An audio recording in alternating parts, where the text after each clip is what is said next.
Now यहां पर ये जो कॉन्वोल्यूशन आपने यूज किया है उसके कारण एक बहुत ही इंपॉर्टेंट प्रॉपर्टी आगे जाकर हम सेटिस्फाई करेंगे HT और HN से रिलेटेड। तो यहां पर आप ध्यान से समझिए। देखिए, अगर मैं यहां पर दोनों साइड लाप्लास ट्रांसफॉर्म ले लूं YT का, तो यहां पर आपका कितना हो जाएगा YS। ऑल्दो लाप्लास हमने अभी स्टडी नहीं किया है, लेकिन बेसिक्स ऑफ लाप्लास आप हर एक सब्जेक्ट में यूज करते हैं। तो YT का लाप्लास हमने YS लिखा, XT का जो लाप्लास है वो हमने लिखा XS। आपको एक बहुत ही इंपॉर्टेंट प्रॉपर्टी लाप्लास ट्रांसफॉर्म की कॉन्वोल्यूशन में यूज करनी है, तो आपको साथ लेकर चलना होगा। वो प्रॉपर्टी ये है कि जब टाइम डोमेन में कॉन्वोल्यूशन हो रहा हो तो लाप्लास डोमेन में हमेशा मल्टीप्लीकेशन होता है। तो XS इंटू HS, HT का लाप्लास हम यहां पर लेके चल रहे हैं HS।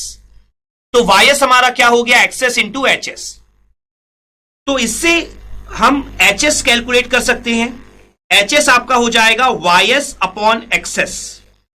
तो ये जो HS हमने कैलकुलेट किया है ये बेसिकली आपका कहलाता है ट्रांसफर फंक्शन। तो ट्रांसफर फंक्शन आपका क्या होता है? ट्रांसफर फंक्शन आपका होता है YS अपॉन XS। YS हमारा क्या है? Laplace transform of output. XS हमारा क्या है? Laplace transform of input. तो ट्रांसफर फंक्शन हमारा क्या हो गया?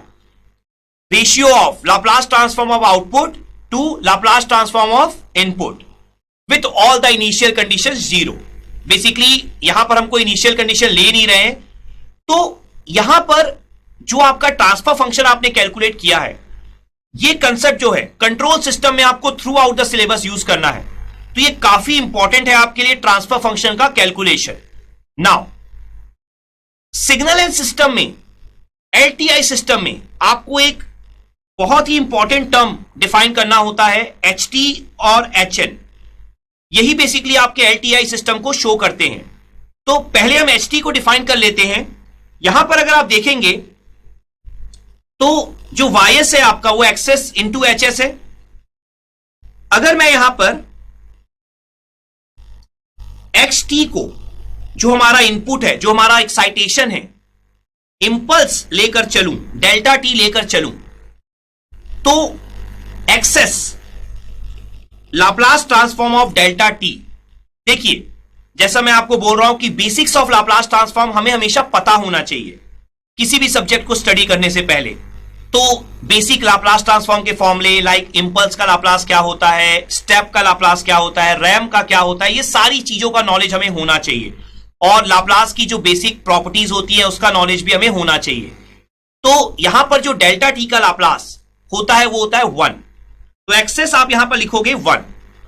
तो जब हमने इनपुट डेल्टा T दिया तो हमारा XS 1 आ गया, जिसके कारण हमारा जो YS है, आप देख सकते हैं इस इक्वेशन से YS आ गया HS के इक्वल। तो अब अगर मैं यहां पर इनवर्स लाप्लास ले लूं, दैट मींस अगर मैं यहां पर YT निकाल लूं तो YT आपका आ जाएगा HT के इक्वल। अब यहां पर एक बहुत ही इंपॉर्टेंट पॉइंट है। देखिए, जब आपको इनपुट देते हैं तो मान लीजिए आपने इनपुट दिया गौरव, तो जो आउटपुट होगा ना वो कहलाएगा गौरव रिस्पॉन्स। जैसे आपने यहां पर इनपुट दिया है इंपल्स, तो जो आउटपुट निकल कर आएगा T डोमेन में, YT की बात कर रहा हूं मैं यहां पर, तो जो YT निकल कर आएगा वो कहलाएगा इंपल्स रिस्पॉन्स। तो यहां पर जो आपका इंपल्स रिस्पॉन्स आया है वो आप देख सकते हैं HT के इक्वल आ गया है। ठीक है, ऑल्दो HT आपका सिस्टम है, HT रिस्पॉन्स नहीं है, लेकिन इंपल्स इनपुट के लिए ना जो HT है वो रिस्पॉन्स के इक्वल आ गया है। इसलिए HT का एक बहुत ही फेमस नाम होता है impulse response of the system. तो HT आपको हमेशा माइंड में रखना है, HT is called impulse response of the system.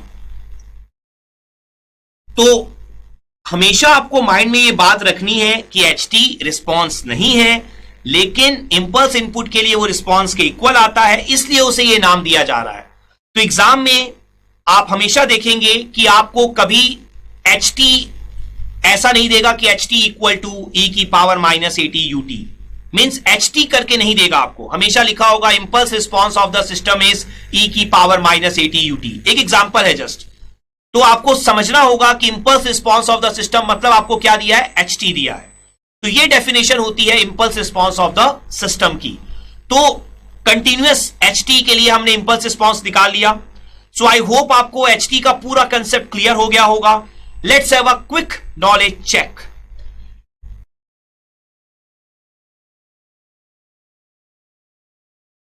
Now same thing अब हम कैलकुलेट करेंगे डिस्क्रीट के लिए। तो जिस तरीके से कंटिन्यूअस में हम लाप्लास ट्रांसफॉर्म का इस्तेमाल करते हैं, डिस्क्रीट में हम जेड ट्रांसफॉर्म का इस्तेमाल करते हैं। जिस तरीके से लाप्लास ट्रांसफॉर्म बिहेव करता है, डिस्क्रीट के लिए जेड बिहेव करता है। देखिए लाप्लास आप लगभग हर एक सब्जेक्ट में यूज करते हैं, तो बेसिक्स ऑफ लाप्लास हमें पता होता है, लेकिन बेसिक्स ऑफ जेड इतना ज्यादा हमें पता नहीं होता है, ठीक है। बट अभी के लिए आप लाप्लास से कंपेयर करते जाइए और देखिए बिल्कुल सेम चीज यहां फॉलो होगी डिस्क्रीट में।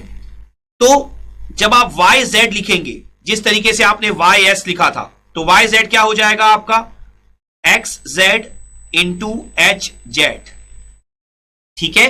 बेसिकली यहां पर भी जब टाइम डोमेन में आपका कॉन्वोल्यूशन होगा तो जेड डोमेन में आपका क्या होगा, मल्टीप्लीकेशन। तो यहां से जो एच जेड है आपका वो कितना आ जाएगा, Y Z upon X Z. तो एच जेड आपका क्या कहलाएगा, transfer function in discrete domain. तो डिस्क्रीट डोमेन में जो हमारा ट्रांसफर फंक्शन होता है वो क्या होता है, Z transform of output divided by Z transform of input.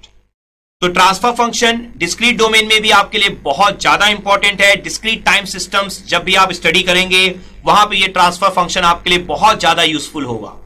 Now यहां पर अगर मैं एक एग्जांपल ले लूं इनपुट के लिए डेल्टा एन, जिस तरीके से हमने यहां डेल्टा टी लिया था, डेल्टा टी हमारा क्या था, इंपल्स। तो यहां पर भी हम इंपल्स इनपुट ही लेकर चलेंगे। तो आपका जो एक्जेड है, जिस तरीके से इंपल्स का लाप्लास आपका 1 होता है, इंपल्स का जेड ट्रांसफॉर्म भी आपका क्या होता है, 1 ही होता है। तो यहां पर जैसे ही आप एक्जेड की वैल्यू 1 पुट करेंगे इस इक्वेशन में, आप देख पाएंगे कि वाई जेड जो है आपका वो किसके इक्वल आ जाएगा, वाई जेड आपका आ जाएगा यहां पर एच जेड के इक्वल।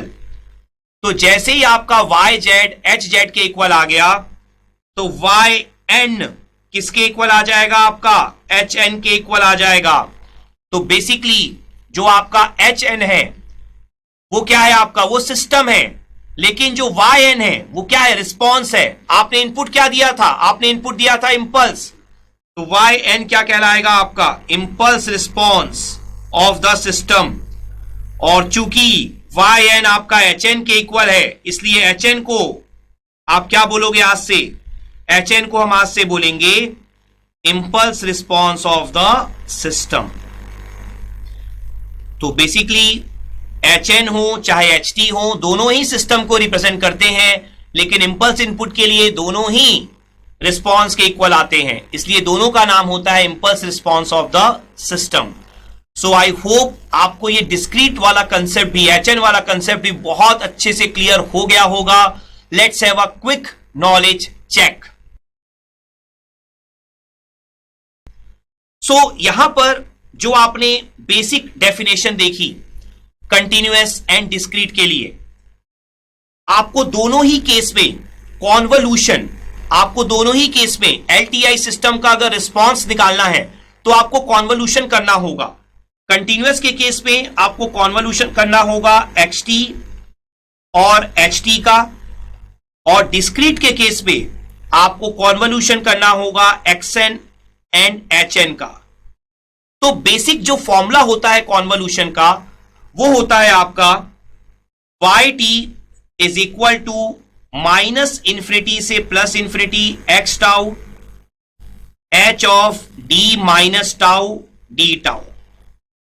और अगर आप चाहें तो फॉर्मूले को इस तरीके से भी यूज कर सकते हैं, माइनस इंफिनिटी से plus infinity x of T minus tau H tau D tau. आप दोनों में से कोई भी फॉर्मूला यूज कर सकते हैं क्वेश्चन की रिक्वायरमेंट के अकॉर्डिंग, दोनों से ही आपका आंसर सेम आएगा। आपको सिर्फ इस तरीके से चूज करना है जिससे आपका कैलकुलेशन इजी हो सके। आप x में भी t माइनस टाउ कर सकते हैं या h में भी कर सकते हैं। अगर हम बात करते हैं y n की, तो देखिए जो कंटिन्यूअस में जो भी आप फॉर्मूले पढ़ते हैं ना, डिस्क्रीट में बिल्कुल सेम होते हैं आपके फॉर्मूले। तो याद रखने का आसान तरीका क्या है, जहां इंटीग्रेशन हो रहा है वहां आप क्या करिए, समेशन। ये बहुत बार हम डिस्कस कर चुके हैं। लिमिट देखिए यहां पर टाउ की थी, तो यहां पर आप टाउ की जगह यूज कर लीजिए के। लिमिट क्या थी, माइनस इंफिनिटी से प्लस इंफिनिटी। यहां पर आपका क्या था, एक्स टाउ, तो यहां पर क्या हो जाएगा, एक्स के। यहां पर आपका क्या था, H of T minus tau, तो ये क्या हो जाएगा, एच ऑफ एन माइनस के। देख लीजिए फॉर्मूला बिल्कुल सेम है, आपको अलग अलग याद रखने की बिल्कुल जरूरत नहीं है। Same thing, X of N minus K into क्या हो जाएगा आपका, एच के हो जाएगा। तो ये आपके बेसिक फॉर्मूले होते हैं कॉन्वोल्यूशन के, कैलकुलेशन के। आपको हर जगह सिर्फ फॉर्मुलेस यूज नहीं करने होते। फॉर्मूला अगर आप हर जगह यूज करेंगे तो कैलकुलेशन बहुत कॉम्प्लेक्स हो जाता है बहुत टाइम। तो आपको बहुत ज्यादा डिपेंड रहना होता है प्रॉपर्टीज पर। तो आगे आने वाले लेक्चर्स में हम प्रॉपर्टीज स्टडी करेंगे, different different kind of properties देखेंगे जिनका यूज करके कॉन्वोल्यूशन करना या कैलकुलेशन करना आउटपुट का एलटीआई सिस्टम के लिए बहुत इजी हो जाएगा। सो आज के लेक्चर में हमने स्टडी किया कि discrete time LTI system and continuous time LTI system होते क्या हैं, दोनों के इंपल्स रिस्पॉन्स को हमने डिफाइन किया, दोनों के हमने आउटपुट्स देखे। सो आई होप आपको पूरा का पूरा जो लेक्चर है वो क्लियर हो गया होगा, सारे के सारे टॉपिक आपको अच्छे से समझ में आ गए होंगे और इससे रिलेटेड क्वेश्चन करने में अब आपको कोई प्रॉब्लम नहीं होगी। Let's have a quick knowledge check.